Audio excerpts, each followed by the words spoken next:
صنعت هم خیلی چالش‌ها وجود داره، مخصوصا تو ایران. سیاست‌گذاری‌هایی است که دست خود شخص نیست. اون نتیجه‌ای که میخوان رو در نهایت متناسب با اون تلاش نمیبینن. بلیچینگ دندون ضرر داره یا نه؟ محصول مدیکاله، مثلا رژ لب یا یک ماده آرایشی نیست. حساسیت برای بلیچینگ تراپی مطرح شد. عموم جامعه فکر می‌کنن آقا تا وقتی دندون درد نگرفتی نیاز به دندون پزشکی نیست. ما اجدادمون مگه دهانشویه داشتن؟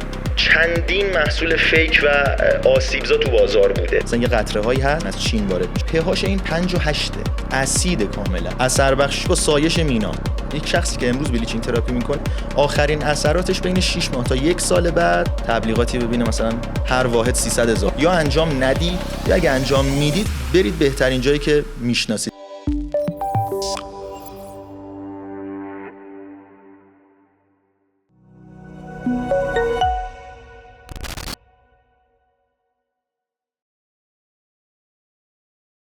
دکتر خوش اومدی به برنامه. میدونی یه سوالی که همیشه تو پس ذهنم بود که چی میشه یک دکتر و یک پزشک میاد در کنار پزشکی وارد دنیای صنعت و حالا سختی صنعت کسب و کار هم میشه؟ ببینید بهنام جان، بحث پزشکی برای من خب استارتش از دوران دبیرستان خورد. من خیلی ریاضیم قوی تر بود، یعنی ریاضی فیزیکم به نسبت به رشته‌های حفظیاتی مثل پزشکی و زیست قوی تر بود، ولی همیشه دوست داشتم یک فیلد تخصصی داشته باشم که شهودی تره، یعنی قابل لمس تره. و خب پزشکی و طبابت یک موضوعیتی که داره اینه که هم خود رشتهش و هم درسش، نتیجهش و علمی که منتج میشه به اون نتیجه خیلی ملموس تره نسبت به خب درسای تئوری. واقعیت علت اصلی که حالا من رو آوردم به این رشته و خب علاقه‌مندیم بود، یکی از مهمترین هاش این موضوع بود. مضافه بر این که حالا بعد از دوران فارغ التحصیلی از رشته پزشکی، این که حالا یک بعد جدیدی در فعالیت‌های من هم استارت خورد که بحث صنعت هست، اون هم یه جورایی به این موضوع ربط داره.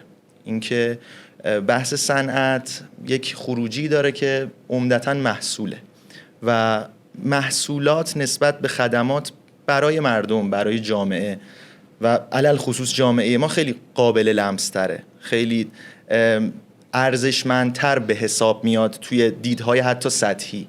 شما در نظر داشته باش که یک خدمتی رو، همون داستان میگن طرف، این داستانشو بگم، میگن یک تکنسیانی رو بردن توی یک واحد تولیدی، یه دستگاهی خراب بوده، اینو بردن بنده خدا رو اونجا درست کنه دستگاه رو.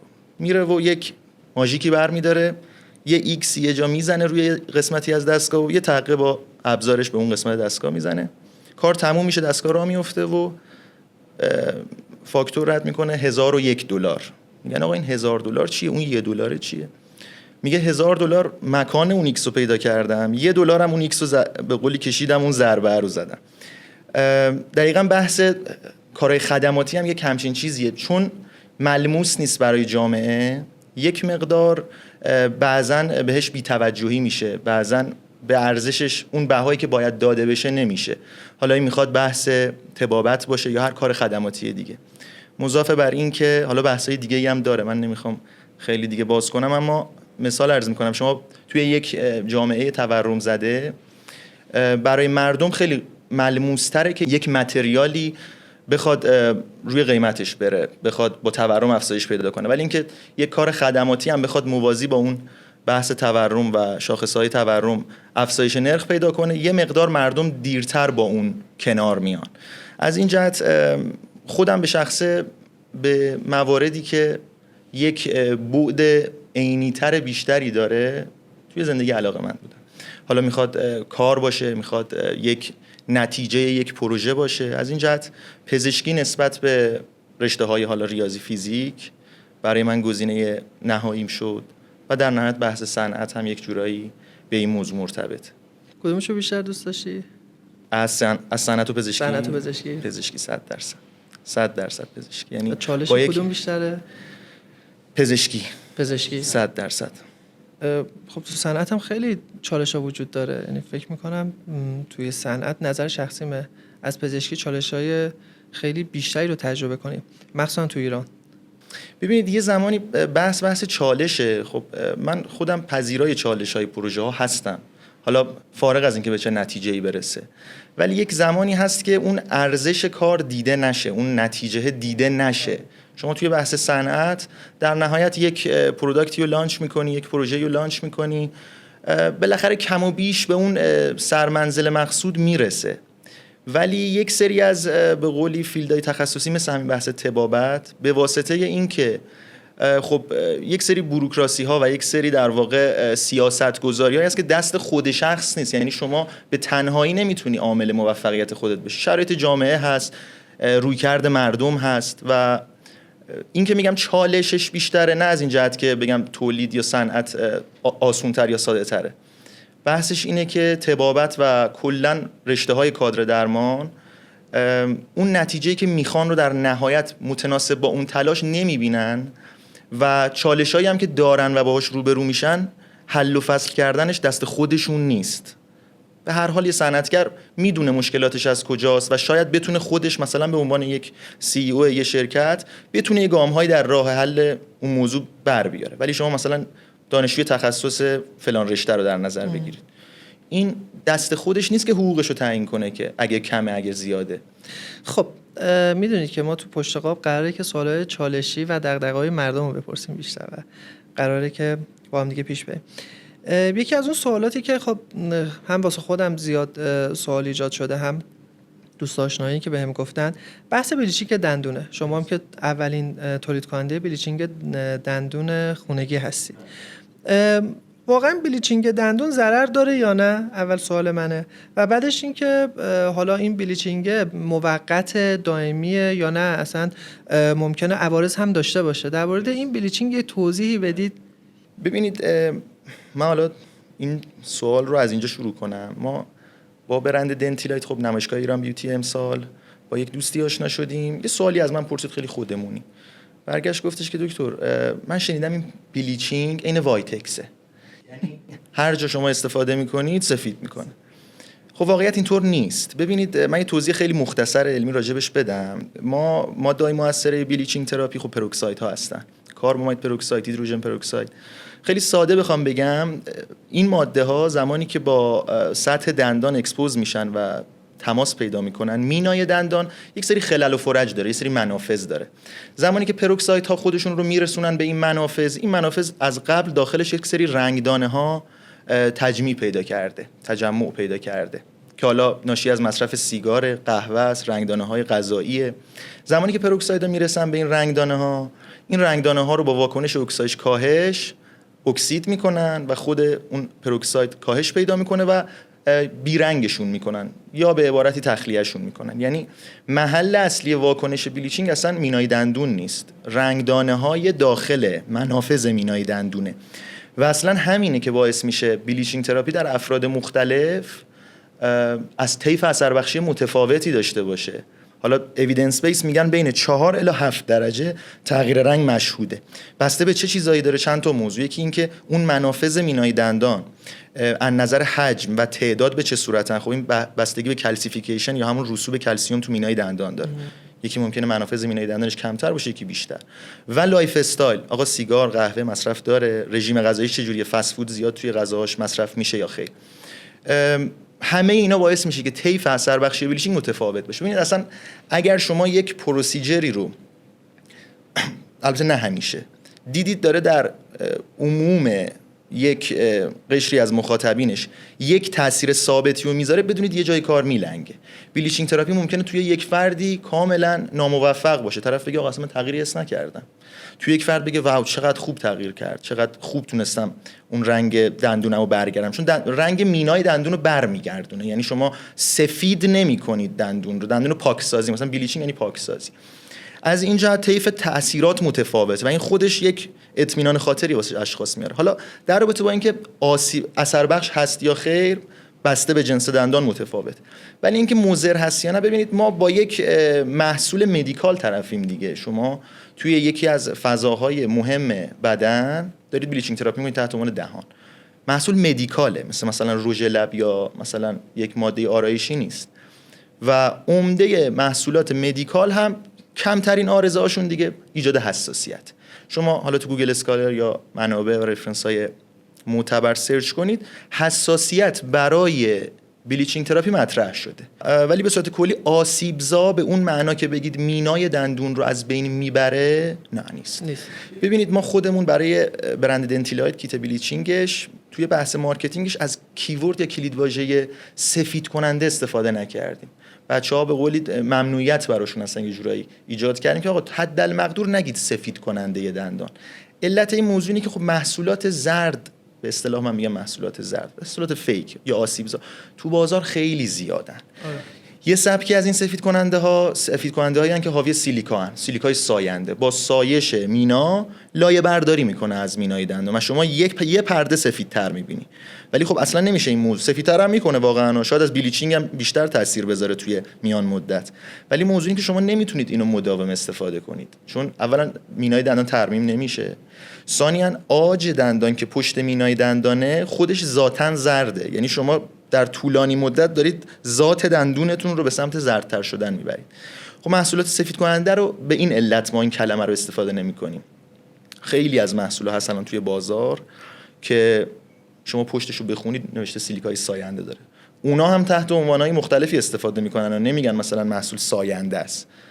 الان مثلا یک محصولی اومده اونم داره اسم لیبل بلیچینگ رو میذاره روی محصول، اما خب واقعیت بلیچینگ اون بلیچینگیه که توی آفیس همکاران محترم دندون پزشک ما دارن انجام میدن که یک فرمت هوم کیر هم داره که حالا برند مثلا کرست تو سطح بین الملل لانچ کرده محصول بلیچینگ هوم رو و ما هم توی ایران این محصول رو به این صورت لانچ کردیم و من فکر کنم جواب سوالو خیلی عالی بود.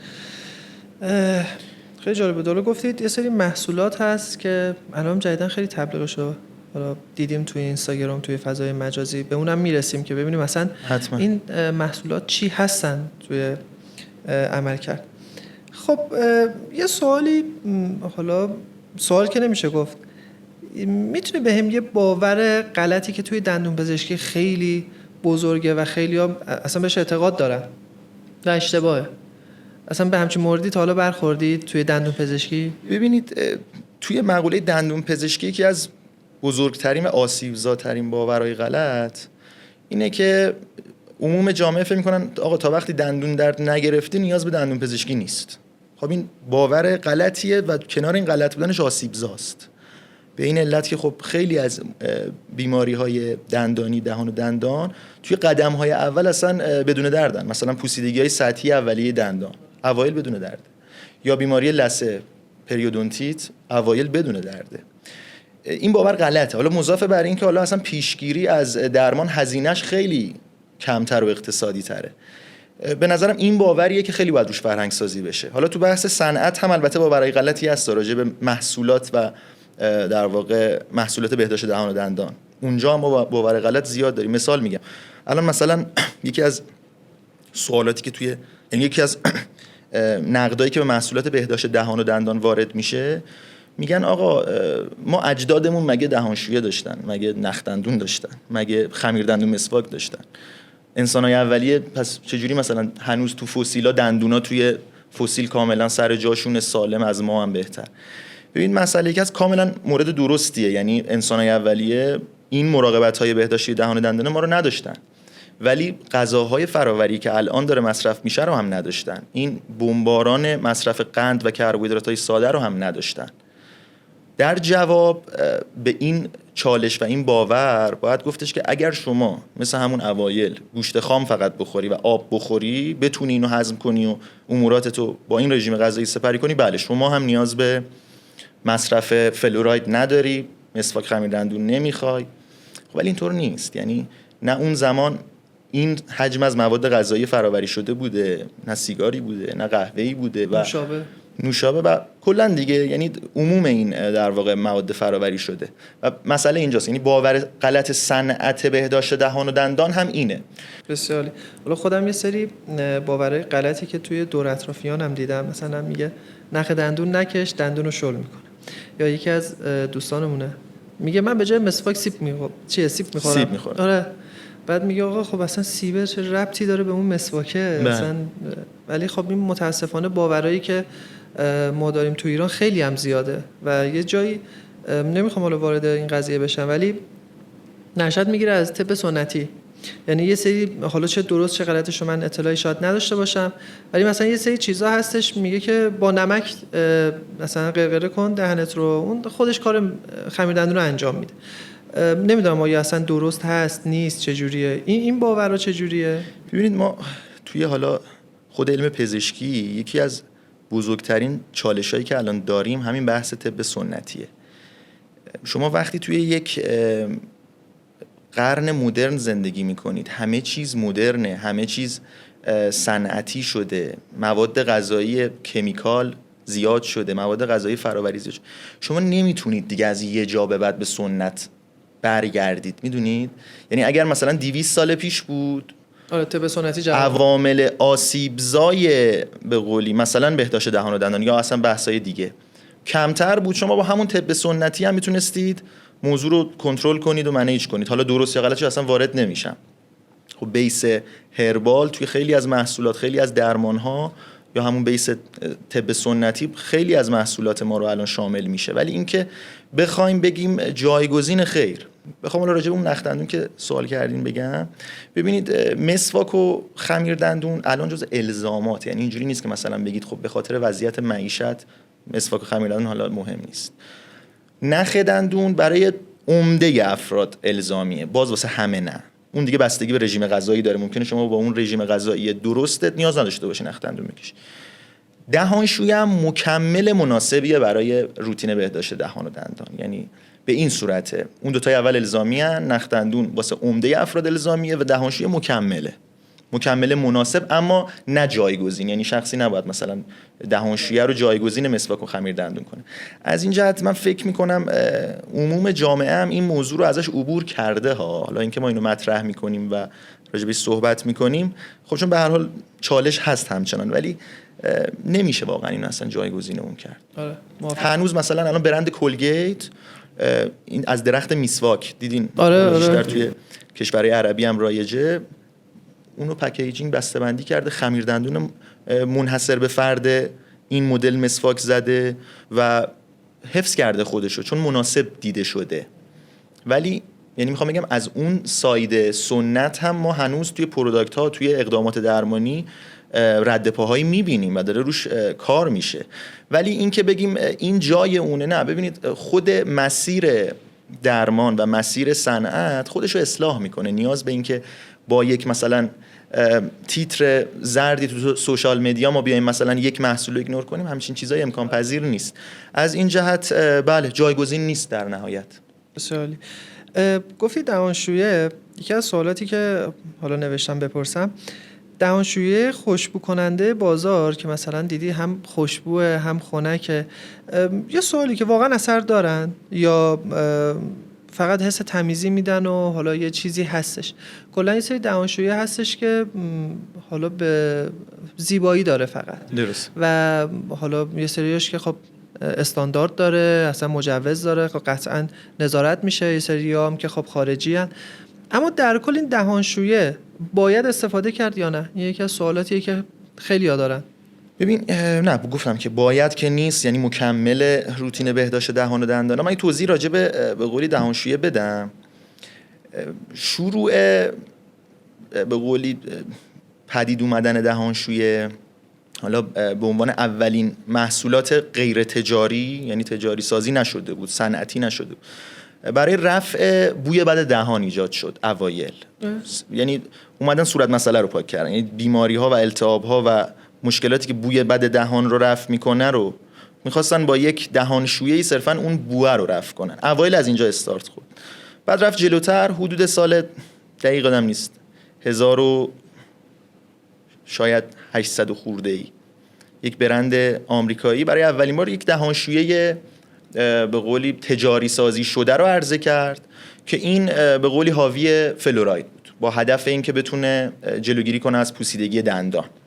ببینید در حال حاضر دهانشویی سیر تکاملی خیلی طولانی رو طی کرده. اوایل برای صرفاً بوی بد بود، رفت جلوتر، بحث به قولی ماده مؤثره تحت عنوان فلوراید مطرح شد که بتونه با پوسیدگی دندان مقابله کنه. جلوتر اومد ماده CPC اضافه شد که یک ماده آنتی پلاکه.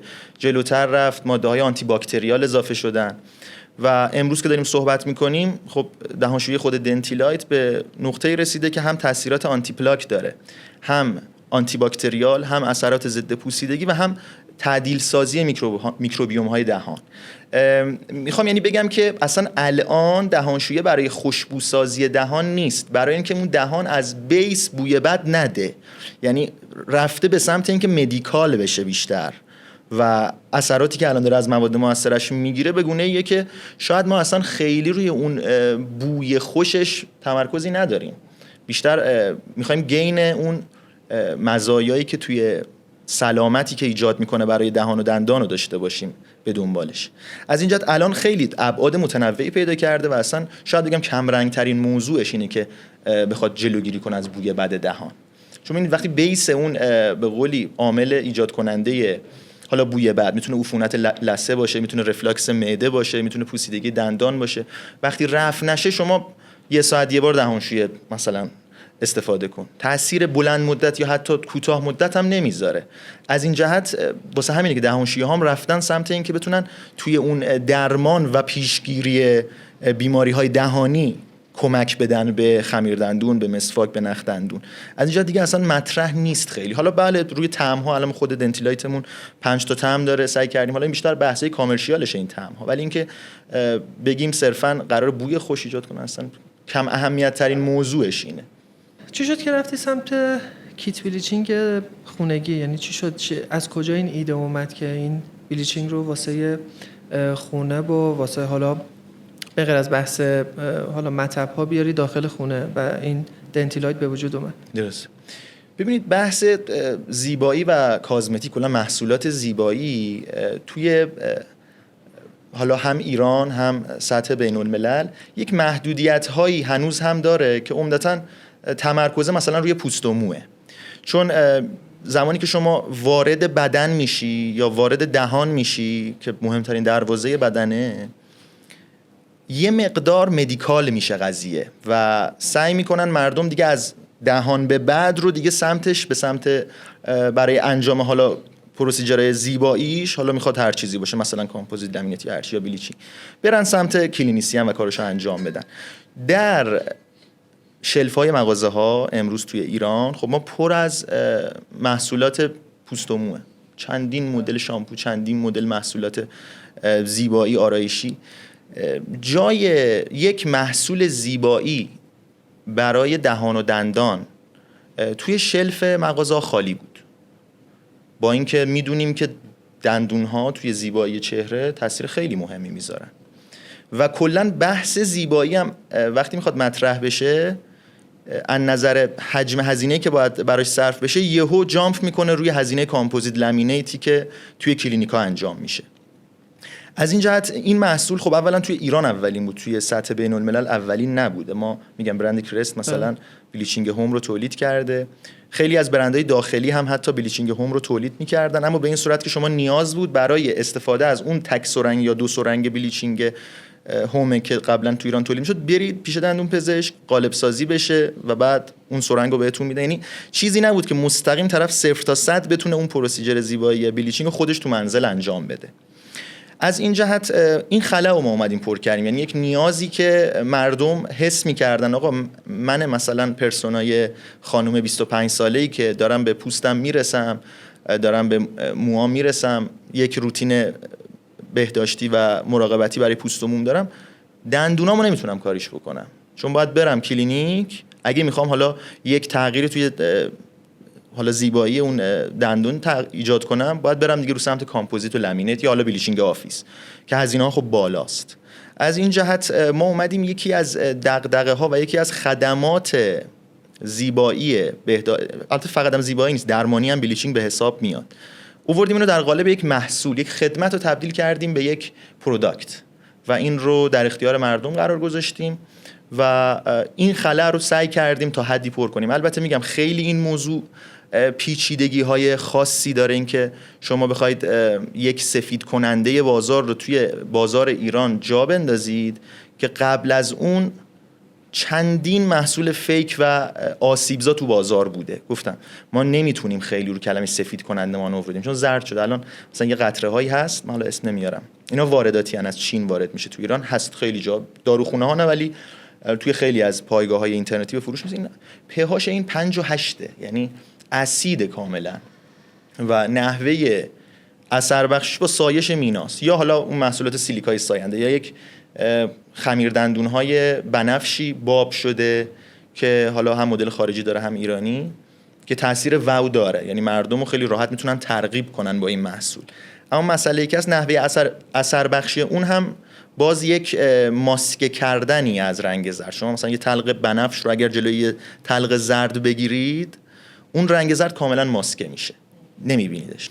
مسئله که وجود داره اینه که خب تاثیر میذاره، بله، تاثیرش موندگار نه. شما یکی دو بار بعدش مسواک بزنید، اون رنگ بنفش چسبنده تخلیه میشه از روی سطح مینای دندون و اون اثر بخشی از بین میره. آسیبزاست نه، ولی اثری هم نمیذاره بمونه. واسه همین خیلی سخته که شما بخواید اینو جا بندازید. هرچند زمانی هم که جا بیفته جایگزین خیلی از محصولات فیک نمیشه، چون که به هر حال خیلی ها اون آگاهیه رو ندارن و ممکنه برن از یک محصول ساینده‌ای صبح و شب به عنوان این خمیر دندون استفاده کنن که سیلیکا داره، یه ماه دو ماه رضایت خیلی خوبی داشته باشن، بعد از مدتی کم کم برن سمت پوسیدگی دندون و حالا زردی دندون که حالا به واسطه اون اکسپوز شدن عاج دندون اتفاق میفته. سوالی برای من پیش میاد، شاید هم برای خیلی از بیننده‌های ما این سوال پیش بیاد. این کیت بلیچینگ شما حالا داخل خونه قراره من استفاده بکنم، اثرگذاری اثر بخشی داره که من توی مطب اگر برم حالا پیش یک دندون پزشک همون اثر بخشی رو داره، یا اینکه نه؟ خب قطعا قیمت خیلی متفاوته دیگه. کیت بلیچینگ شما قیمت خیلی پایین‌تری داره، توی مطب خیلی خب قیمت بالاتره، اون آدمه میره اون حس و حال مطبو داره، ولی این کیت شما تو خونه است و خودش بعد انجام بده. اولین سوال پیش میاد این همون اثر بخشی رو داره؟ متوجه. ببینید یه زمانی بحث کیفیته، ما ادعا داریم که کیفیتمون از نظر متریالی که داریم استفاده میکنیم و فرمولاسیون رقابت پذیره با بلیچینگ آفیس اولترادنت که وارداتیه. رقابت پذیره، نمیگیم بهتره ولی رقابت پذیره، کاملا همین از نظر تکنیکال قابل اثبات. ولی یه زمانی اون روش انجام است، اون پروسیجری که باید اقدام بشه براش تحت عنوان بلیچینگ تراپی، مثل اینه که شما آقا رنگ مو بخری خونه خودت، یا مثلا همسرت بخواد استفاده کنه روی موی شما، یا اینکه یه خانومی بگه آقا من میخوام رنگ مومو مثلا فلان بیوتی بره توی فلان آرایشگاه و اونجا با 20 میلیون مثلا هزینه بالاییه ولی خب قطعا کیفیتی بهتر میشه. این که جاش تو شکی نیست، به هر حال یک فرد متخصص داره اون کار رو انجام میده. بحث کاست بنفیتشه دیگه. شما اگر بخواید با هزینه کمتری اون پروسیجر رو انجام بدی، گزینه خیلی مناسبی، ولی کیفیتی کاملا رقابت پذیره.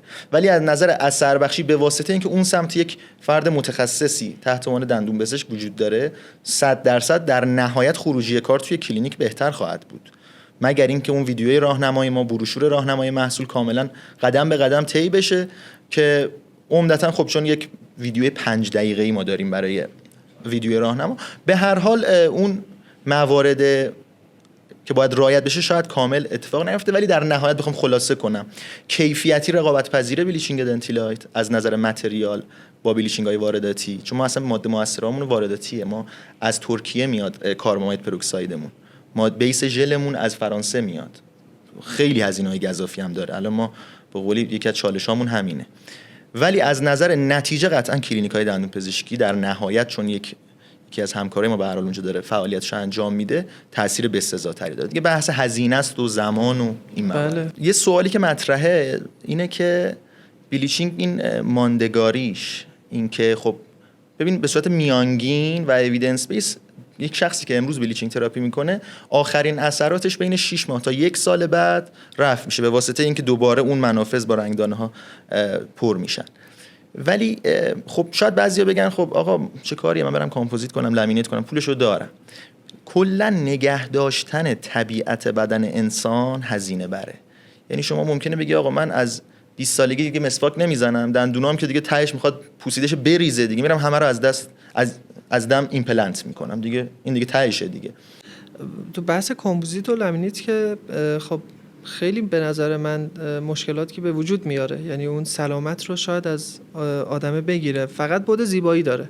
به تکنسینش هم بستگی داره واقعا. ببین کامپوزیت واقعا به پروسیجر و اجرای مراحلش خیلی بستگی داره. من توصیه‌ام واقعا اینه که اگر شخصی تصمیم گرفته یک کامپوزیت لامینیت کنه، بره پیش یک متخصص حرفه‌ای، دنبال این که آقا تبلیغاتی ببینه مثلا هر واحد 300,000 تومان، اصلا دنبال اینا نباشه.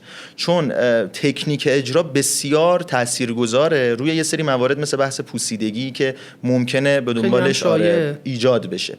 اینکه کی انجام میده واقعا مهمه. یا انجام ندید اگر اون پول نیست، یا اگه انجام میدید برید بهترین جایی که میشناسید. حالا به غیر از اون پول نیسته، اگه طرف دنبال زیبایی باشه، لامینته واقعا میارزه که خب دندون تراشیده بشه، لامینته بیاد، یا اینکه نه سلیقه دیگه. شما مثل این میمونه که بگی آقا من، حالا شما که پرپشته ولی یکی بگی آقا من موامو از دست دادم، کچل شدم، برم به قولی مو بکارم یا نکارم. خب یک سری ساید افکت های محدودی داره، گین هایی هم داره، مراقبت خاص هم داره.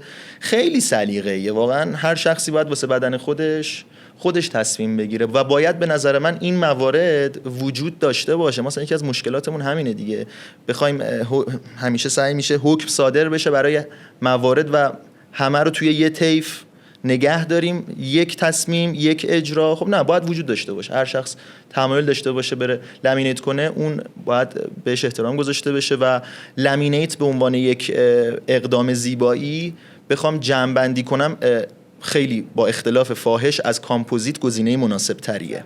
دقیقاً. یعنی میگم اگر بحث مالیش مطرح نباشه، قطعاً خود دندانپزشکانم گزینه انتخابیشون لامینیت هست، ولی خب هزینه‌اش واقعا بالاست دیگه. بسیار عالی. یه ذره خارج بشیم از بحث لامینیت. چی شد که پست بیوتیک تو ذهنتون اومد که واسه دهانشویی استفاده کنید؟ اصلا پست بیوتیک چیه؟ اینا اصلا ببین، من یکم این قسمت سوالشون مفصله و خیلی جالب. من کامل از بیس شروع کنم توضیح دادن. ما یک ترمی داریم تحت عنوان میکروبیوم. میکروبیوم یعنی تجمع و مجموعه از میکروارگانیسم هایی که حالا میخواد ویروس باشه، انگل باشه، باکتری باشه، که همراه با ژنومش توی یک فضایی از بدن در حال زیستن. خب ما تو بدنمون باکتری هایی، ویروس هایی، تکیاخته هایی وجود دارن که دارن با ما زندگی میکنن داخل بدنمون، که تحت یک اجماعی تحت عنوان میکروبیوم شناخته میشن. شما مثلا در رابطه با روده احتمالاً اینو زیاد شنیدید، مثلا محصولاتش هم تو بازار زیاده، ماست، پروبیوتیک، چه بدونم داروهایی یا مکمل‌هایی که پروبیوتیکن. مسئله‌ای که وجود داره، این میکروبیوم ها به صورت کلی به دو دسته تقسیم میشن. یه سریاشون مفیدن، یه سریاشون مضره. باید جوری این ادجاست بشه تعداد و تراکم این باکتری ها و میکروبیوم ها در بدن که یک تعادلی بین باکتری های مفید و مضر وجود داشته باشه. وگرنه اگر اون باکتری مفید از بین بره، من خیلی ساده دارم میگم، خیلی پیچیده نمیگم که به هر حال قابل استفاده باشه، اون باکتری های مضر قابلیت رشد بیشتری پیدا میکنن. از این جهته که الان در رابطه با روده ماست هایی طراحی شده که پروبیوتیک داره، که کمک میکنه اون تعادل این باکتری های مفید و مضر توی روده شکل بگیره.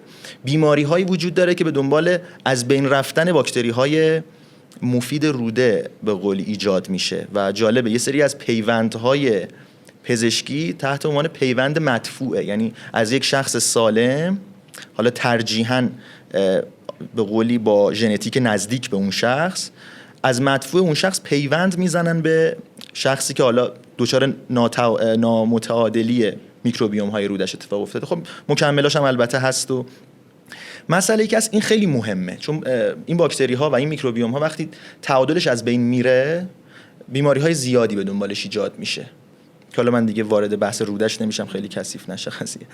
بعد از روده مهمترین جا و بیشترین جایی که تراکم میکروبیوم ها رو ما داریم در بدن دهانه، با یک چیزی حدود 700 مدل باکتری و حدود 2 میلیارد عدد باکتری در فضای دهان دارن زندگی میکنن. این چیزیه که اوییدنس بیس مستخرج شده و این خیلی خوب مهمه که شخص بدونه که آقا این تعادل این باکتری ها و این میکروبیوم ها باید حفظ بشه و چون دهان فضاش بیشتر در دسترسه نسبت به روده، این به هم ریختن تعادل این میکروبیوم ها بیشتر رخ میده. من چند تا مثال بزنم. یک خانم دکتری از تحت عنوان خانم دکتر ویکتوریا سامسون، این از دانشگاه کالینسکی فکر میکنم اگه اشتباه تلفظ نکرده باشم، مهمترین دانشکده دندان پزشکی آمریکاست. اینا کارشون اصلا تحقیق روی میکروبیوم های دهانه و کمک دست خیلی از پزشک‌ها و در واقع کادرهای درمان هستن، مجموعه‌ای که ایشون دارن با تستای بزاقی که میگیرن میان این بالانس این میکروبیوم ها رو مشخص میکنن و یک سری ریفر میدن به حالا اون پزشک و یک سری ادوایسا میدن، میگن آقا این بالانس اتفاق افتاده توی میکروبیوم های دهان و یک سری بیماری هایی که حالا شناخته شده به دنبال اون به هم ریختگی تعادل اتفاق میفته رو میگن آقا امکانش هست این مثلا تشخیص این بیمار باشه. ایشون داشتن صحبت میکردن توی یکی از پادکستاشون، جالب بود. یک شخصی بهداشت دهان و دندان عالی، مسواک، خمیر دندون، نخ دندون، بوی بدی دهانش میداد و درستم نمیشد. داشت تعریف میکرد. کشت بزاق گرفتن ازش، باکتریای دهان رو بررسی کردن، دیدن یک مدل باکتری که بیشتر همزیستی میکنه با سگسانان توی دهان این فرد زیاده. بعد حالا پرسیدن که آقا شما سگ زیاد داری؟ اون میگه آره من اتفاقا سگامو خیلی دوست دارم، بوسشون هم میکنم. فهمیدن که اون به قولی پتی که داشته یا پت هایی که اون بیمار داشته عفونت لثه داشته، سگه رو درمان کردن، اینم درمان شده. واسه همین حالا اینو من خارج از بحث گفتم، میکروبیوم های دهان بسیار مهمه. من چند تا مثال بزنم که این جا بیفته، بعد بگیم حالا چرا اصلا باید استفاده بشه پست بیوتیک و فلان. شما زمانی که یک جراحی قلب انجام داده باشی، این چیزی که تو کتاب تمام کشورها توی رفرنس‌های در واقع مدیکال وجود داره که کسی که جراحی قلب کرده تا 6 ماه نمیتونه پروسیجر دندانی انجام بده، حتی جرمگیری، به این علت که باکتری هایی ممکنه از این فضا منتقل بشن به سمت حالا به قولی جدار قلب و باعث اندوکاردیت عفونی بشه. مسئله که وجود داره، تشخیص های دیگه، یعنی تحقیقات دیگه ای هم راجع به این موضوع وجود داره. بررسی کردن تاثیر میکروبیوم های دهان و این بالانس شدنش رو روی بروز آلزایمر. حالا من دقیقاً اعداد درصد خاطرم نیست، آوردم همراهم، حالا رفرنس هم هست اگه خواستین میتونیم زمینه بکنیم. این ارتباطات خیلی مشخص شده در رفرنس ها و پروژه تحقیقاتی مشخص شده و به قولی به ثبت رسیده. ببین همراهی هم نیست تا خیلی از اینا. مثلا آقا مشخص شده که شخصی که تعادل میکروبیوم های دهانش از بین رفته، این میزان بروز آلزایمر در اون شخص افزایش پیدا کرد یا در اون دسته و طیف. خب این ممکنه همراهی باشه، بگن خب حالا ممکنه به دلایل دیگه این دو موضوع با هم در کنار هم در یک طیفی از جامعه همراه باشن. این موضوع نیست، بحث رابطه علت و معلولیه. یعنی توی تحقیقات به اثبات رسیده که منشأ بعضی از بیماری‌ها مثل آرتریت روماتوئید، بعضی از ناباروری‌ها، بیماری‌های قلبی، آلزایمر، رابطه علت و معلولی دارن با تعادل میکروبیوم‌های دهان، فقط دهان. یه آمار جالب، یعنی یک به قولی پروژه تحقیقاتی بود، اومده بودن یک جامعه ای رو بررسی کرده بودن، دیده بودن 90% این یعنی اون جامعه به قولی شاخصه ورودشون به اون پروژه تحقیقاتی این بوده که نابارور بودن، آقایونی بودن که توانایی باروری نداشتن. بررسی کردن دیدن 90%شون یک بیماری دهانی دارن، حالا ممکنه عفونت لثه باشه. درمانشون کردن در طول این پروژه تحقیقاتی و 70%شون دقیقاً توانایی بارور کردنشون رو به دست آوردن. خب خیلی چیز عجیبیه. مشابه این پروژه در رابطه با آلزایمر هم انجام شده، در رابطه با آرتریت روماتوئید هم انجام شده. واسه همین اون فضای دهان فضای خیلی مهمیه. بعد این میکروبیوم ها توی فضای مختلفی زندگی میکنن. یعنی یک سریاشون پشت حلقن، یک سریاشون رو سطح مینای دندونن، یک سریاشون در واقع فضای میانی دهانن و هر کدومشون حالا شرایط زیست خودشون رو دارن، محیط مرطوب، محیط خشک. و شما حسابش رو بکن، با یک فضایی طرفیم که یک سری باکتری اونجا زندگی میکنن که یک سریاشون مفیدن، یک سریاشون مضرن و این فضایی که داریم راجع بهش صحبت میکنیم مهمترین ورودی بدن انسانه که دهان باشه و اینجا خیلی معنادار میشه که شما چی میخورید، چی کار میکنید که این تعادل از بین نره و حفظ بشه. موضوعی که وجود داره، خب ما اومدیم یک پروژه رو استارت زدیم با گروه آرندیمون تحت عنوان دهانشویی حاوی پست بیوتی که باز این هم در ایران اولینه، اینجوری نیست که بگیم در سطح بین الملل ما اول بودیم. یعنی عقیده خود من اینه که جامعه ما فعلا نیاز به نوآوری های عجیب و غریب نداره. شما همین که بتونی برسی به کشورهای توسعه یافته فعلا کفایت میکنه، چون قدم های اولی است. ما این پروژه رو استارت زدیم و در حال حاضر 3 ماه 4 ماهه که دهانشویی دنتیلایت که حاوی پست بیوتیکه لانچ کردیم. حالا این پست بیوتیک چیه؟ پروبیوتیک که مطرح میشه همون باکتری ها هن. یعنی باکتری های خیلی ساده، من دارم صحبت میکنم، یک سری از این موارد شاید بخواد علمی مطرح بشه یکم تفاوت پیدا کنه. من برای اینکه به هر حال مخاطبین شما جامعه عموم مردم هستن سعی می‌کنم ساده صحبت کنم. پروبیوتیک ها همون باکتریای مفیدن که شما ممکنه توی ماستی که مصرف میکنید باشه، بره به روده کمک کنه، ممکنه توی مکمل غذاییتون باشه. پست بیوتیک مشتقات اون پروبیوتیکه، یعنی یه جورایی ما اومدیم اون خالص شده مزایای پروبیوتیک رو مستخرج کردیم و در دهانشویی تعبیه کردیم. چون وجود خود باکتری تاریخ انقضای محصول و تغییرات جدی میده. از نظر بهداشتی سری تغییرات باید در بسته‌بندی رخ بده. واسه همین یه جورایی که انگار شما مثلا عسل می‌خرید با مومش، پست بیوتیک خود اون عسل است. پروبیوتیک کل سیستمه، باید بری خودت حالا ازش استفاده کنی. پست بیوتیک مواد و مشتقات اون باکتری‌های مفیده که همون کارو میکنه ولی دیگه زنده به حساب نمیاد. از این جهت این پروژه لانچ شد و در حال حاضر این موضوع رو خیلی چی میگن، به اصطلاح میگن با روش مدعیم به هر حال که دهانشویی دنتیلایت الان کامل ترین دهانشویی بازاره. یه چیزی باب شده بهنام جان، توی ایران این اتفاق زیاد افتاده، توی خارج نیست. مثلا شما طبقه بندی دهانشویی‌ها رو توی برندهای خارجی زیاد نمیبینی، آنتی پلاک، توتال، ضد حساسیت فلان. چون ببینید ذاتاً همین یک به قولی دوگانگی معنایی داره. شما دهانشویی لانچ می‌کنی تحت عنوان دهانشویی توتال یعنی آقا همه چی داره دیگه، یه دونه کنارش آنتی پلاک، یه دونه کنارش ضد حساسیت، پس اون توتال رو حذف کن دیگه. چون اگه اون توتال، خب من میرم همیشه توتال رو می‌خرم. ما فقط یک لاین توتال طراحی اجرا کردیم و خیلی‌ها میپرسن که آقا میشه ضد حساسیت هم بزنی، میشه فلان هم بزنی. گفتم آقا من کاری نمیتونم، این تیم من چیکار میخواد بکنه توی آنتی پلاکش؟ باید 4 تا چیز از این حذف کنه. چون ما الان مواد مؤثرمون یک سریاش آنتی پلاکن، یک سریاش آنتی باکتریالن، عصاره مریم گلی، زینک، زایلتول و فلوراید، CPC. ما سعی کردیم تمام اون شاخصه هایی که به کیفیت بتونه اعتبار ببخشه رو یه جا جمع کنیم. الکل رو حذف کردیم، مواد نگهدارنده سرطانزایی مثل پارابن رو حذف کردیم. خواهشی که دارم مصرف کننده های محصول بخونن پشت اینا، راجع به این صحبت میکنم. مواد مؤثره، اینگریدینت محصولات رو بخونید حتما.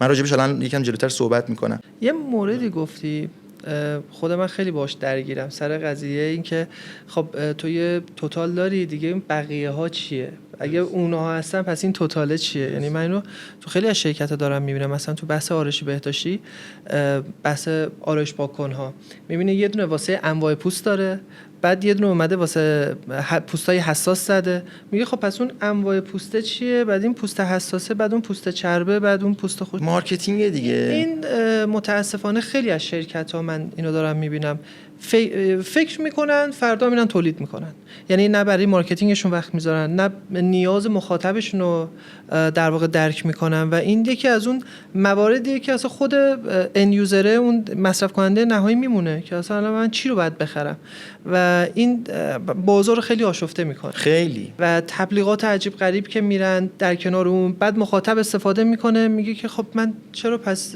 اون نتیجه نهایی رو نگرفتم و هم به کسب و کار خودشون آسیب میرسونن هم به اون صنعت. آره و این خیلی خوبه که به این نکته اشاره کردی. مسئله که هست برای خود مجموعه آسیبزاست وقتی آره. تنوع محصولش رو بیاره پایین، چون شما وقتی لاین تولید دهانشویی رو داری میتونی ان مدل رو لانچ بکنی، ولی به قول تو این مشکل پیش میاد. ببین یکی از به قولی نقدایی که من دارم اینه که همکارای حالا صنعت بهداشت دهان و دندان کیورد بلیچینگ رو خواهشاً دیگه خراب نکنن، چون که شما وقتی هر محصول سفید کننده رو تولید میکنی یه بلیچینگ میندازی روش، شما داری هم به یکی از بهترین راههای سفید کردن دندون که تو کلینیک اصلا محصول رو ولش کن، تو کلینیک کلینیسیان دندان پزشک داره انجام میده، داری ضربه میزنی، هم مردم رو نسبت به یه سری کیوردها بی‌اعتماد میکنی که این دیگه مجبور میشه بگه آقا اگه من واقعا دندونام زرد و میخوام درست کنم دیگه برم کامپوزیت کنم، برم قسط کنم، برم کامپوزیت کنم.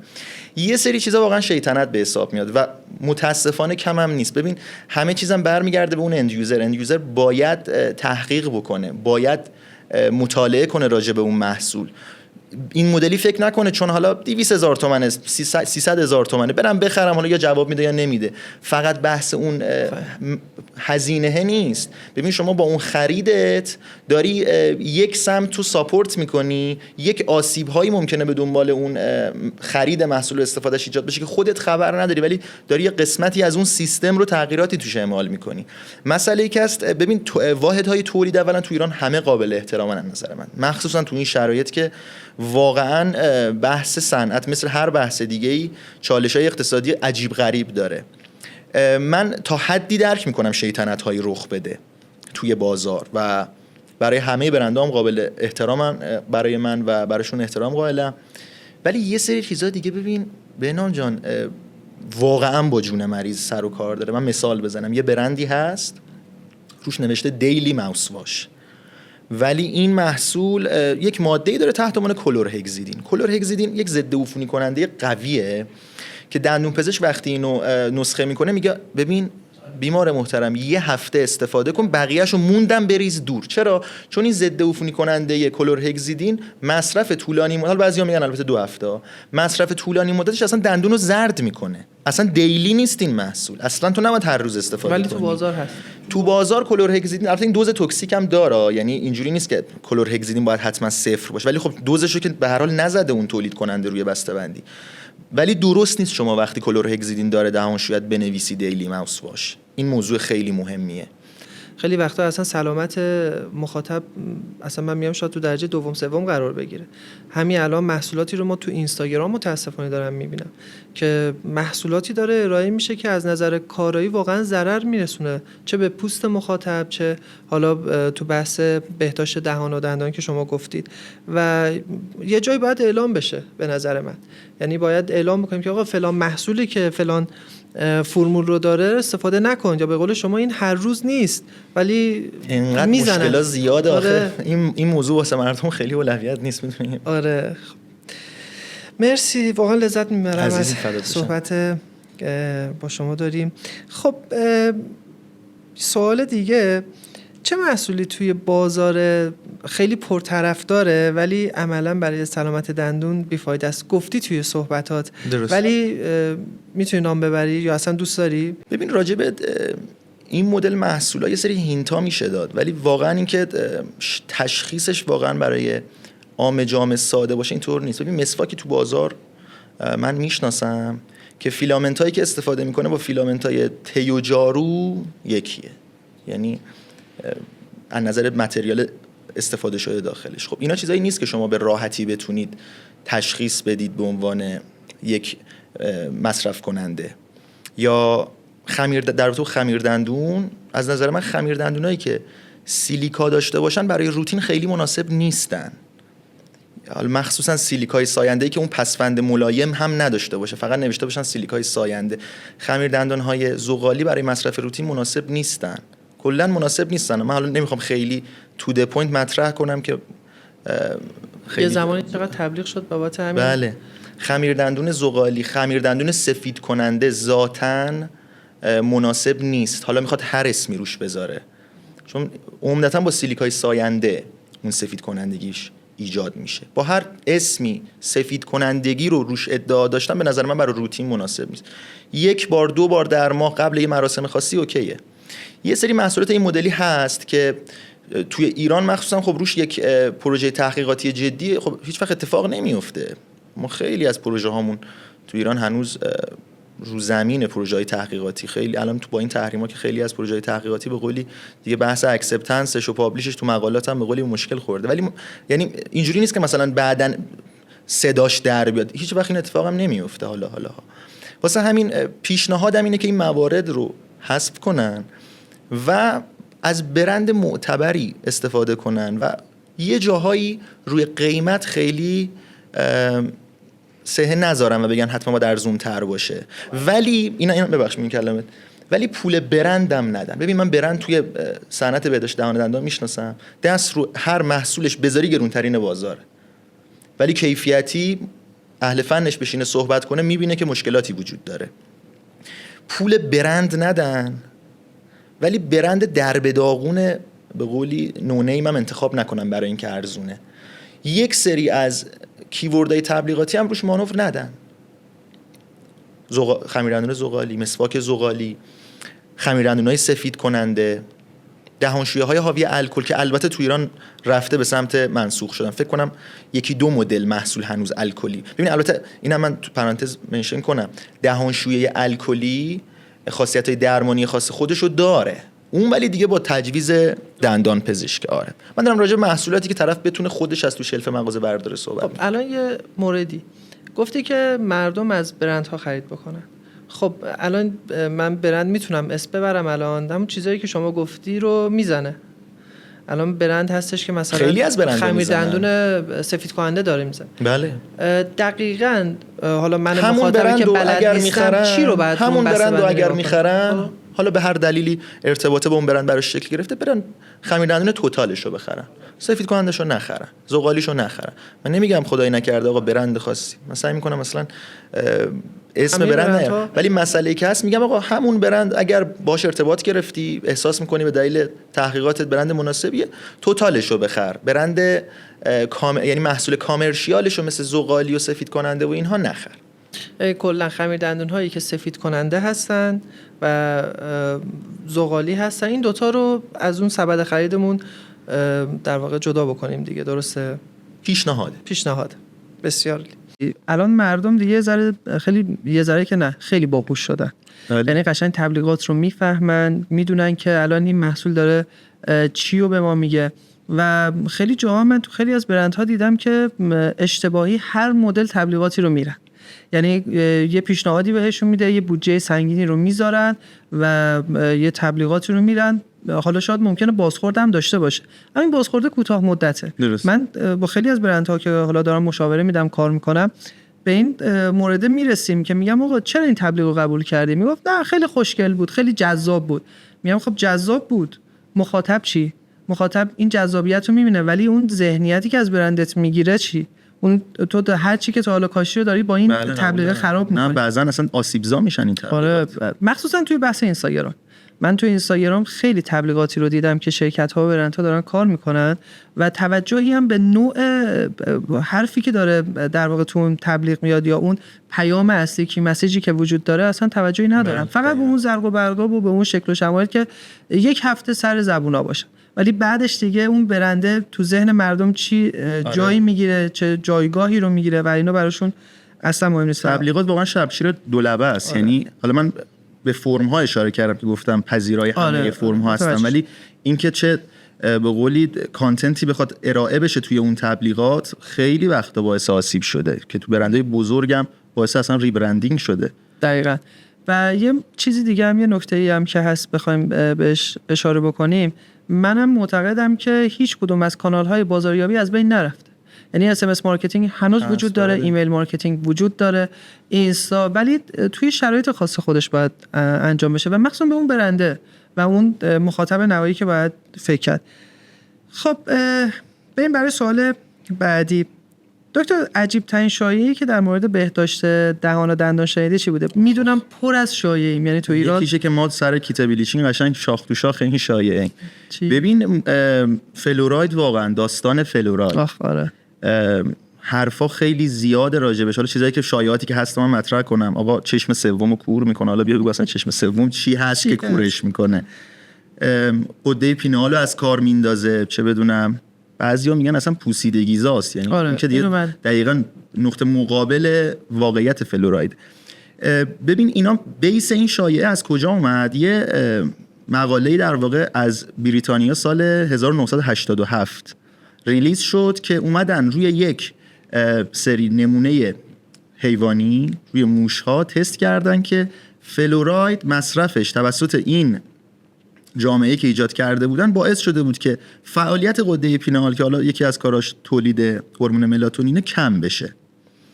ولی موضوعی که وجود داره اینه که بعد از اون توی همین سالهای اخیر چند تا سازمان مهم مثل WHO، مثل سازمان انجمن دندانپزشکی آمریکا، عین دیتیلش آسیبزا فلوراید برای دندان نیست اگر کنترل شده استفاده بشه و در محصولات بهداشت دهان و دندان، اون محصولاتی که حالا سرتیفیکیتشو گرفتن و به قولی اجازه استفاده شده دارن استفاده بشه، هیچ آسیبی نمیرسونه.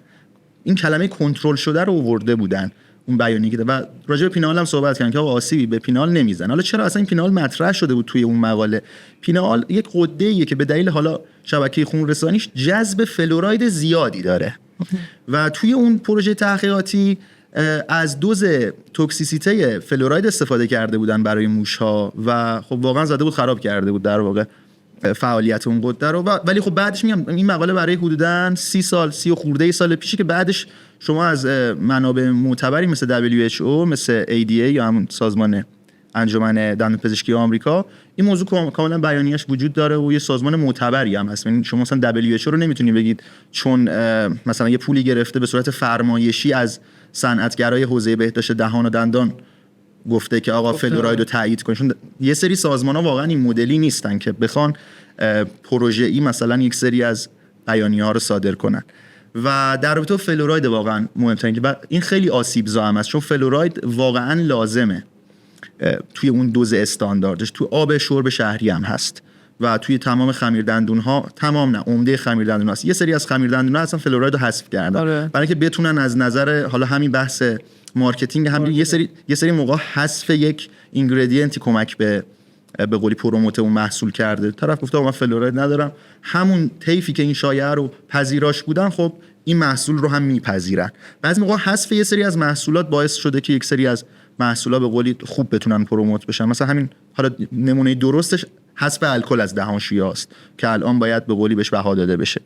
ولی به صورت کلی این شایعه خیلی شایعه شاخداریه و اوییدنس بیس. شما هیچ مقاله یا یکی دو تا مقاله دیگه هم کار شد که اونا به این اهمیت و این به قولی اعتبار اون مقاله سال 1987 نبود. یعنی کلا 2-3 تا مقاله کلا و مهمترینش هم برای 30 خورده سال پیش بوده که رفع شده دیگه. یعنی یه موضوعیه که بیشتر هم از فضای مجازی میاد دیگه. یعنی شما ممکنه حالا تاشو بری ببینی، ممکنه یک شرکتی که می‌خواسته یک خمیردندونی و البته کار شرکت‌های بزرگ سطح بین‌الملل عمدتاً این مدل شایعاتی که ایجاد میشه و اینقدر فراگیر میشه که حالا می‌خواسته احتمالاً لانچ کنه، شاید نمیدونم، ولی از نظر علمی هیچ مبنا و در واقع اصول درستی نداره این قضیه. که مثلا اگه خمیردندون فلوراید داشت با خیال راحت استفاده. بله، حالا اگر دوزش رو هم بتونن حالا سرچ کنن اون دوز مناسبش که بر اساس من میگم که ما ایرانی‌ها خیلی چجوری بگم خیلی قدرتمندیم. شاید هر صنعتگری تو کشورهای دیگه بود نمیتونه صدا بده. ما درگیر تحریم هستیم، درگیر یه سری مشکلات حالا حتی بگم مارکتینگی هم هستیم. بله. من شرکت توی بحث زیبایی نمیتونم هر تبلیغی رو انجام بدم. بله. نمیتونم هر گفتایی رو انجام بدم. در کنار این من دارم یک مدل کمپینی رو میچینم که هم با شرایط شرعیمون اوکی باشه، هم با شرایط قوانین کشوری اوکی باشه. همین که همین که مخاطب بخواد منو بگه. حالا در کنار این بحث اقتصادی هم اضافه بکنی. بله. من میگم بعضی از گرفتن حتی یه مجوز هم الان یه چالش میشه واسه یک کسب و کار که بخواد یه مجوزی رو بگیره که همه چیزش وجود داره. من حالا یک خیلی کوتاه هم بگم، برای گرفتن یک مجوز 4 تا کارشناس باید تایید بده که 4 تا اصلا کارشناس اون علم نیستن. دقیقاً. و میگه که خب برو حالا این اگر یه ذره روغنی بود اوکی بشه. حالا بچهای تولید ما از کسانی که تولید محلول و اینجور چیزا دارن میگن خب اصلا این ماده نباید روغنی باشه. نه فلان مثلا چیز شرکت انجام داده و اون کارشناس داره تصمیم گیری میکنه و این خب همینجوری داره سدهای جلوی کارآفرینا درست میشه. و ببین الان واقعا کلید حل مشکلات هم فقط تولید داخلیه. خیلی هم پیشرفت داشتیم تو این چند ساله. یعنی توی تمام صنایع شما از پوشاک بگیرید تا صنایع محصولات آرایشی بهداشتی. و یه موردی هم که هست، ما نظر شخصی منه، ما تو خیلی از صنایع پیشرفت کردیم، الان نیاز به یک رقیب قوی داریم. دقیقا. و خیلی من دوست دارم یک زمانی رو ببینم مارکت رو که برندهای خارجی وارد شدن بله. و مردم بتونه خودشون انتخاب بکنن و من برند هم بتونم یک رقیب قوی ببینم و توی رقابت پیشرفت بکنم. بله. و این امیدوارم که یک روزی صورت بگیره. خیلی مهمه این داستان رقیب. خیلی شما زمانی که رقیب داشته باشی دیگه به خودت اجازه نمیدی هر تبلیغی، هر ماده موثره یا تو محصولاتت استفاده کنی، هر محصولی رو لانچ کنی، چون میدونی مثلا اگر دهانشویه زدی تو شلف کنار دستی اورال-بیه، کولگیته، اون موقع دیگه میگی من برم اول محصولم رو های بکنم، های تک بکنم، بعد تازه بیام به فروش برسم. خیلی این موضوعه. بعضیا این دیدو ندارن، این دید شما رو میگن آقا نه برند خارجی نباید بیاد چون که محصول ایرانی به فروش برسه. این تا حد خیلی درستی، تا حد خیلی زیادی درسته ها، تا حد زیادی باعث فروش میشه. سایپا و ایران خودرو دارن میفروشن برات. ولی اگه کیفیت ملاک کار باشه، اگه بحث ما فقط کیفیت باشه، باید رقیب وجود داشته باشه. ببین من میگم این محصول بالاخره توی بازار ایران یه جای به اشباع میرسه دیگه، ما باید خارج از کشور بریم دیگه. الان اصلا توان این موضوع اصلا خارج کشور نریم که نمیتونیم. خیلی از برندهای غذایی ما رفتن تو حوزه مثلا مواد غذایی و حالا اینجور چیزا بودن، شکلات و اینا، رفتن توی همین دور اطراف خلیج فارس نتونستن ادامه بدن. یا رفتن توی بازار عراق. من با یک مشاور شرکتی بودم تو بحث درمانی، این تو عراق وارد شد، توی سوریه هم وارد شد، به 6 ماه نرسید که جمع کرد. چون برندهای ترکیه‌ای آماده اون موضوع نبودن، آماده رقابت با برندهای معتبر نبودن. در ما فکر می‌کنیم که خب ما چون داریم توی ایران کار می‌کنیم، مردم از ما می‌خرن، پس خارج از کشور از ما می‌خرن. و این یکی از بزرگترین ضعف‌هاست. مثلا تو همین بحث دهانشویی‌ها شما حساب کنید، خب الان چقدر مگه شرکت تولید کننده دهانشویی هست؟ مثلا 10 تا 20 تا. ولی اگر یک شرکت خارجی بخواد وارد بشه، اول کیفیت اینا میره بالا، دوم اگر بتونید این رو به کیفیت خارج برسونی، خب به کشورهای دیگه صادر میکنید. اون موقع دیگه من اعتقاد دارم، همیشه میگم در چاهای نفت رو ببندیم اگر بتونیم این کار صادرات رو انجام بدیم و کشور نیازی به نفت فروختن نداره. چون خب تو سالیان قدیم هم بوده که ما برندهایی رو داشتیم مثل ارج، مثل خیلی از شرکت‌های دیگه که الان نیستن، داروگرم، که خارج از کشور می‌خریدن. و الان دیگه هیچ برندی رو نداریم که ما بتونه خارج از کشور بدون حالا کمک‌های دولتی بفروشن. بریم سوال آخر. پشت قاب دکتر قاهری یه لحظه‌ای که همیشه دوست داشته برگرده عقبش رو تغییرش بده. چی بوده؟ کدوم لحظه بوده؟ کدوم این پشت قاب دکتر قاهری چیه که اگه برگرده به عقب تغییرش میده؟ ببین واقعیت من در میان مدت و کوتاه مدت از خیلی از تصمیماتم پشیمون شدم، ولی وقتی شاید بگم 1 سال یا 2 سال ازش گذشته و به این فکر کردم چون تصمیم خودم بوده و با اون تجربه و اون شرایط اون لحظه این تصمیم رو گرفتم، پذیرفتمش و از تصمیمم پشیمون نیستم، هیچ کدومش، واقعا هیچ کدومش. ولی اگر بخوام حالا بگم برگردم چی رو درست میکنم، یه لحظه شاید بگم بیشتر از تجربه بقیه استفاده میکردم. ببین برای من تو دوران مثلا دبیرستان خیلی سخت بود که مثلا از یک بزرگتری یک ادوایسی رو بپذیرم، نه برای اینکه بخوام مقاومت نشون بدم و دوست داشتم اون موضوع قشنگ برای من باز بشه و بعد بپذیرم و عمدتاً مثلا نصایح و اون تجربیات اینجوری منتقل میشه که میگن بچه درس بخون، میدونی تک کلمه‌ای آقا یه توضیح میدی ببینم دقیقاً این تجربه عمقش چی توش نهفته است میشه. و ما بچه بودیم و خب راجع به اینا سوال نمیپرسیدیم. اون شخص مقابل هم که حالا یک تخصصی داشت، یک شخصی بود، هر کسی میخواد باشه، عمق اون مسئله رو باز نمیکرد. من میگم چیزی که برگردم اون اینه که بیشتر گوش میدم. یک حس رضایتی و یک حس آرامش خاطری در تجربه کردن هست که در تجربه دیگران رو پذیرفتن نیست. چون شما تا لحظه آخر نمیتونی مطمئن باشی اون تجربه، اون ادوایس درست بوده یا نه، ولی وقتی تجربهش کنی دیگه کامل میفهمی. اگر برگردم سعی میکنم اون آرامش خاطره تجربه کردن رو ول کنم و درست یا غلط خیلی از تجربیات رو به کار بگیرم، ولی اینکه چند تاشم میخواد اشتباه باشه. و این انتقال تجربه هم خیلی مهمه. من یکی تو جمع میشینم یه خیلی بهم برمیخوره حقیقتا. البته من نسل زدی نیستم، نسل زد عموما از دهه 80 به بعد مطرح میشه. آقا ما هر جا میشینیم، چون خودمون هم تیممون جوونه دیگه، ما نسل زد زیاد تو تیممون داریم. با یه مجموعه جدیدن هم صحبت داشتیم، می‌خواستن یه همکاری و تعاملی. گفتن آقا این نسل زدی‌ها ما نمیتونیم باشون کار کنیم. گفتم آقا شما خب بلد نیستید با اینا کار کنید. مگه شما برای اینا وقت گذاشتید؟ شما کی وقت کردید که مثلا خانواده‌ای که نسل زد فرزندتونه وقت گذاشتید براشون؟ نه. چرا؟ چون اقتصاد خراب بوده، بابا داشته کار می‌کرده، مامان درگیر بوده فلان. این بچه‌ها رو اصلا باشون صحبت نکردید و 10 سال 20 سال گذشته دیگه زبون شما رو نمیفهمن و ازتون گله دارن. میدونی چی میگم؟ مسئله که وجود داره اینه که خیلی بهم برمیخوره وقتی میشنم میبینم اصل زدیا نمیشه باشون کنه. خیلی هم ویدیوهای زیادی ساخته میشه، پادکست های، اصلا این حرفا رو من قبول ندارم. بچه‌های اصلا از نظر تکامل و بحث زیست بدن انسان دارم عرض میکنم، بچه‌ها هر چقدر نسل‌های بعدی ایجاد میشه باهوش‌ترن. بله. شاید فرمان‌پذیری کمتر باشه، اونم دلایلی داره، ریشه‌ای باید باشه، ولی بچه‌های به شدت خلاق و به شدت بچه‌های انرژتیکن. باید بدونی چجوری باید باهاشون رفتار بکنی. موافقه. نمیدونم چی شد اینو گفتم. خیلی هم الان ما زیادی تو گروهمون یه دونه نسل زدی داریم که برای نمایشگاه نیوسات یکی از بهترین کارها رو انجام دادن با هوش مصنوعی و یه قلق خاص داره. یعنی هر کسی نمیتونه با اینجور اشخاص کار بکنه چون کلا دنیای متفاوت داره.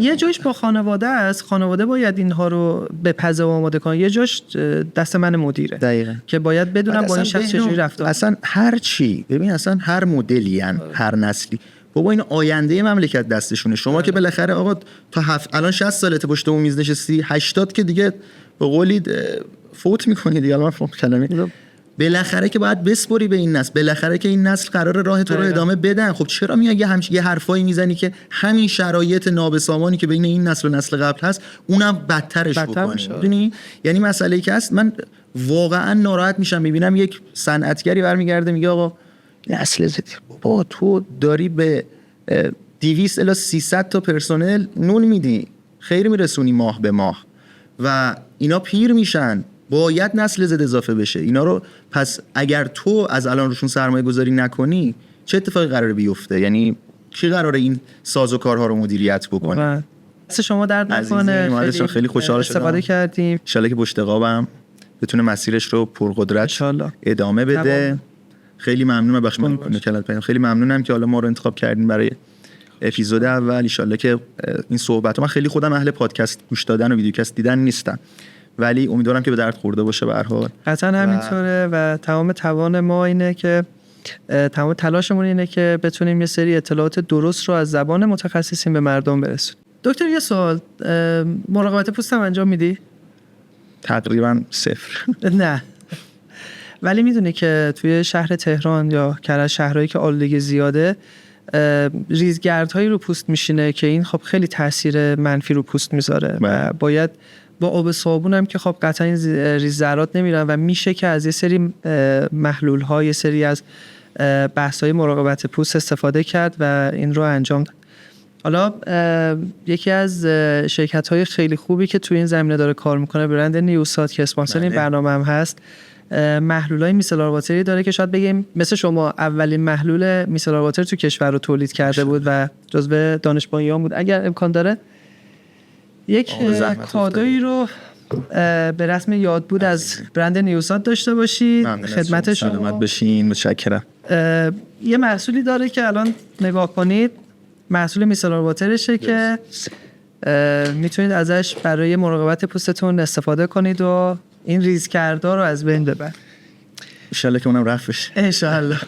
بسیاری خیلی ممنون. خیلی خوشحال شدیم. انشالله که بتونیم باز هم در کنار شما باشیم و از تخصص شما استفاده داریم.